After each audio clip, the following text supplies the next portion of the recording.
Pour tous les fidèles qui ne suivent la veillée pascale que de loin, il est certain que cette cérémonie peut sembler complexe. Mais pour peu qu'on fasse un effort pour s'initier à la richesse du cérémonial, cette veillée, sommet de la liturgie, célèbre non seulement la résurrection du Christ, mais encore, elle éclate en quelque sorte pour sortir du cadre typiquement chrétien et toucher la totalité de l'histoire du salut. La liturgie solennelle de la veillée pascale se divise en 4 grandes parties. Le rite du cierge pascal, le rite de la parole, le rite baptismal et le rite eucharistique. Encore une fois, aucune sonnerie de cloche n'a annoncé la vigile, mais selon une très ancienne coutume, les fidèles se sont rassemblés devant l'église paroissiale dès la tombée de la nuit, autour d'un grand feu allumé pour la circonstance. Dès les premiers siècles, les chrétiens se réunissaient entre eux en cette nuit pour prier en attendant la résurrection du Sauveur. Unissons-nous à ceux qui, dans le monde entier, attendent eux aussi de cette nuit la délivrance, la victoire définitive de la vie sur la mort. Accompagné des servants, le porte-croix marchant en tête, le célébrant arrive devant le feu. Il adresse quelques mots aux fidèles afin de résumer le sens des cérémonies qui vont avoir lieu. Et après que le prêtre a béni le feu, il va bénir le cierge pascal.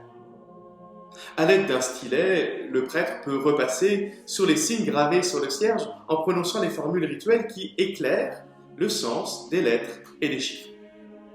En traçant la barre verticale de la croix, il affirme que le Christ était vivant hier comme il est aujourd'hui. En traçant la barre horizontale, il nous rappelle que le Christ est le commencement et la fin de toutes choses.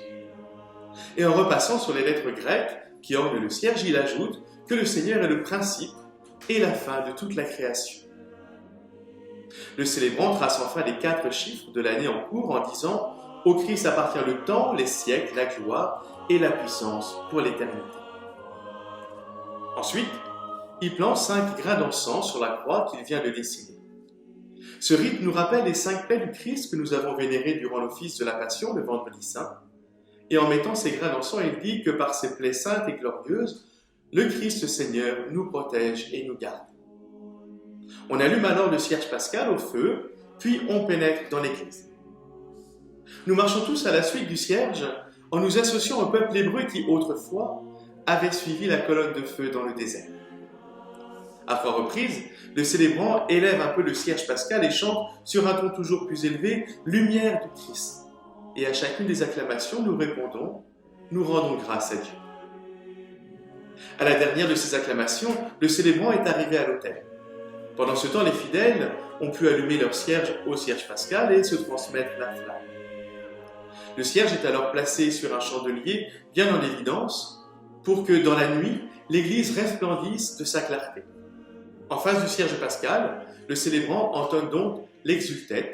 C'est assurément le plus beau chant de la nuit pascale. Dans la grâce de cette nuit, accueille, Père très saint, en sacrifice du soir, la flamme montant de cette colonne de cire que l'Église t'offre par nos mains. Nous savons ce À travers ce chant de l'exultet, l'Église invite le ciel et la terre à s'unir à sa joie pour acclamer et louer la lumière du Christ ressuscité qui, en cette nuit, éclaire toute la création. Le rite de la lumière et du cierge pascal est achevé. Voici à présent la liturgie de la parole de Dieu. C'est pareil que l'Église va s'adresser à nous pour nous remémorer les bienfaits de Dieu. Normalement, c'est durant la nuit pascale que l'Église confère les sacrements de l'initiation aux catéchumènes qui, pendant le carême, ont achevé leur préparation. Les lectures faites pendant cet office sont comme l'ultime enseignement qu'ils reçoivent avant d'être incorporés au corps du Christ qu'est l'Église. Durant la veillée pascale, nous serons nous aussi invités à renouveler les promesses de notre baptême. Les lectures proposées sont au nombre de 9, 7 de l'Ancien Testament et 2 du Nouveau, l'Épître et l'Évangile de la Résurrection.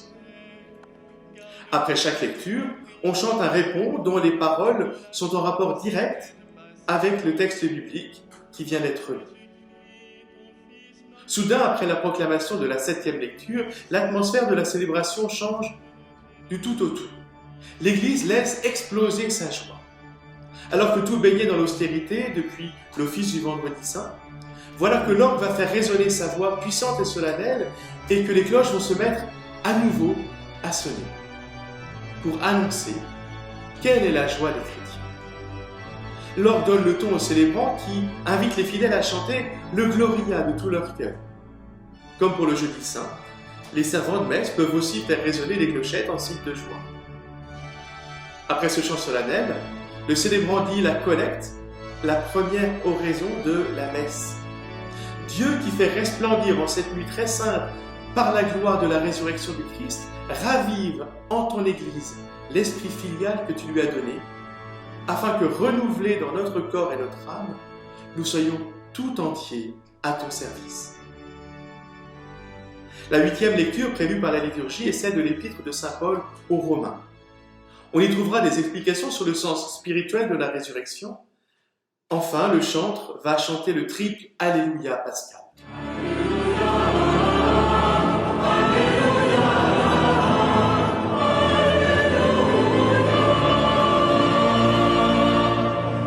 Depuis le commencement du carême, nous n'avions plus entendu ce chant. Or, à partir de cet instant de la veillée pascale, il ne cessera plus d'être présent jusqu'à la fin du temps pascal. Alléluia, à lui seul ce mot signifie louer Dieu, traduit l'attitude du véritable chrétien et résume ce que doit être notre disposition intérieure. Vient ensuite la proclamation de l'Évangile. Exceptionnellement, le prêtre ou le diacre qui se rend à l'embon n'est accompagné que du turiféraire. En cette nuit solennelle, la liturgie précise que l'évangéliaire ne doit pas être encadré par des sérophéraires. De cette manière, c'est uniquement le cierge pascal, placé dans le cœur de l'Église, que l'on met en valeur. L'Évangile est la 9e et dernière lecture. Avec lui s'achève la liturgie de la parole. La liturgie baptismale du samedi saint peut revêtir deux formes selon qu'il y a ou qu'il n'y a pas de catéchumène. Je donnerai ici la description du rite le plus simple, c'est-à-dire sans baptême. Toute la liturgie se déroule autour de la cuve contenant de l'eau. Pour commencer, le célébrant nous invite à prier Dieu afin de lui demander de sanctifier cette eau. Pour ce faire, nous chantons la litanie des saints, par laquelle nous demandons à ceux qui nous ont précédés dans la foi de bien vouloir nous aider à demeurer fidèles aux engagements pris à notre baptême et renouvelés au moment de notre profession de foi. La litanie achevée, le célébrant procède à la bénédiction de l'eau. Il nous rappelle que l'eau est omniprésente dans les récits bibliques. On la trouve dans le livre de la Genèse, dans le récit du déluge, mais aussi dans le récit évangélique comme celui du baptême du Christ, ou celui qui nous raconte la rencontre avec la Samaritaine. Durant ce rite, pour signifier que c'est du Christ que la grâce provient, le célébrant peut aussi plonger le cierge pascal dans la cuve en terminant la prière de bénédiction. La descente du cierge pascal dans l'eau de la cuve nous rappelle aussi la descente du Christ dans les eaux du Jourdain à l'occasion de son baptême.